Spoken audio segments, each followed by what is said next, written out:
Hello தாய்மார்களே, இன்றைக்கி நம்ம வந்து இந்த சக்கரவள்ளி கிழங்கை வச்சு இந்த கோதுமை மாவை வச்சு இந்த பாலை வச்சு இந்த சர்க்கரை வச்சு நம்ம வந்து ஒரு ஸ்நாக்ஸ் பண்ண போகிறோம். சக்கரவள்ளி கிழங்கு ஸ்நாக்ஸு இன்றைக்கி வந்து அது எப்படி அது வந்து இந்த பனியாற்கல்லில் நம்ம ஊற்றணும். அது எப்படின்னு சொன்னாக்க, ஏன்னா நம்ம குழந்தைகளெல்லாம் வந்து ஸ்கூலுக்கு போகும்போது ஸ்நாக்ஸ் பீரியடு ஒரு பிரேக் கொடுப்பாங்க. அந்த பிரேக்கில் வந்து குழந்தைகளுக்கு ஒரு டப்பாவில் நம்ம இந்த பணியாரத்தை போட்டு கொடுத்துட்டோம்னா ஒரு 10:30 மணிக்கு பிரேக் விடுவாங்க. அந்த பிரேக்கில் வந்து நம்ம இந்த குழந்தைங்க வந்து இதை எடுத்து சாப்பிடுவாங்க. சரி, எப்படி செய்யலான்னு பார்க்கலாங்களா? 2 சக்கரவள்ளி கிழங்கை இப்படி எடுத்து இந்த மத்தில் வந்து இப்படி மசிச்சுக்கணும். பிறகு 1 டம்ளர் கோதுமை மாவு எடுத்துருக்கிறேன். இந்த கோதுமை மாவை வச்சு அதில் 1 டம்ளர் எந்த கோதுமை மாவு எந்த டம்ளர் எடுத்துமோ அதே மாதிரி டம்ளரில் பால் எடுத்துருக்கிறேன். 1 டம்ளர் பால். அதே டம்ளரில் பால் இப்படி 1 டம்ளர் எடுத்து நல்லா அந்த கிளறி விடணும். பணியாரத்துக்கு நம்ம ஏலக்காய் 2 ஏலக்காய் வச்சுருக்குறோம். அந்த ஏலக்காயும் போட்டு நல்லா பிணையணும். சர்க்கரை சின்ன டம்ளரில் 1/2 டம்ளர் சர்க்கரை எடுத்துருக்கிறேன். அதையும் சேர்த்து நல்லா பிணையணும். சரி, இப்போ பால் 1 டம்ளர் எடுத்துங்க. அதே டம்ளரில் நம்ம 1 டம்ளரில் தண்ணி வச்சு தேவையான அளவு நம்ம தண்ணி ஊற்றி இப்படி பச்சி மாவு மாதிரி நம்ம நல்லா மிக்ஸ் பண்ணணும். சக்கரவள்ளி கிழங்கு நல்லா சூடாக இருக்குது. இந்த மாதிரி நம்ம வந்து பணியாரம் சாப்பிட்டோம்னாக்க குழந்தைங்க சாப்பிட்டாக்க அவங்களுக்கு பிரெயின் வளரும். அந்த பிரெயினுக்காக வேண்டி இந்த சக்கரவள்ளி கிழங்கை நம்ம ஏதாவது ஒரு விதத்தில் குழந்தைகளுக்கு நம்ம கொடுக்கணும். அதே போல் பால் கொடுக்குற தாய்மார்களுக்கும் பால் உற்பத்தி ஆகும். நல்ல ஒரு பலமாக இருக்கும் சாப்பிட்டோம்னா. இப்போ வந்து மாவு ரெடி ஆயிடுச்சு.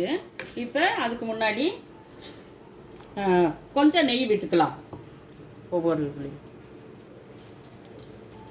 ஏன்னா சின்ன குழந்தைய சாப்பிட்றது டெய்லி அவங்களுக்கு நெய்யில் கொடுத்து தோசையில் பணியாரத்தில் இதில் எல்லாம் நெய் சேரணும் அவங்களுக்கு. அப்போ தான் பிரெயினுக்கு ரொம்ப நல்லது குழந்தைகளுக்கு.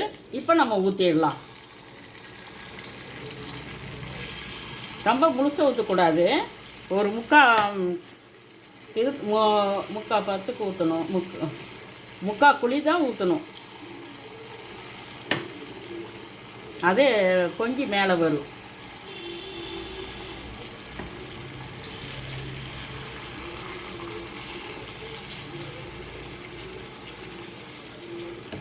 ஊற்றிட்டுங்க. இப்போ வந்து ஒரு மூடி எடுத்து இப்படி மூடி வச்சிடணும். நல்லா நம்ம வந்து திருப்பி விட்டுக்கலாம். அடுப்பை சிம்மில் வச்சுட்டு நல்லா திருப்பி விடணும்.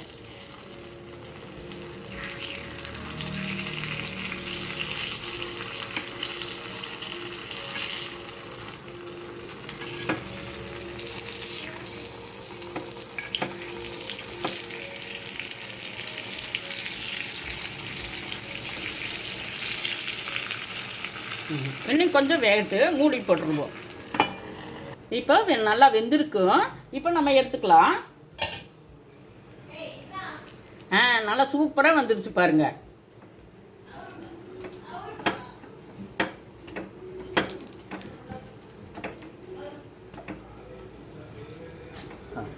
அதே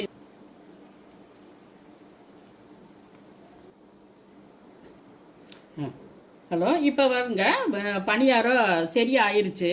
இப்போ வந்து நம்ம குழந்தைகளுக்கு வந்து இந்த மாதிரி செஞ்சு நம்ம கொடுக்கலாம்.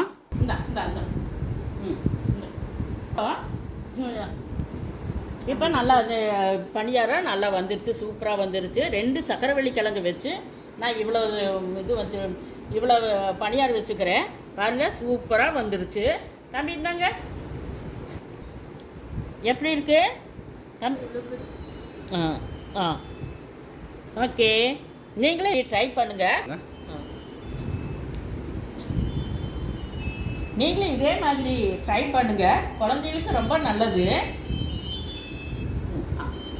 சாப்பிடுங்க.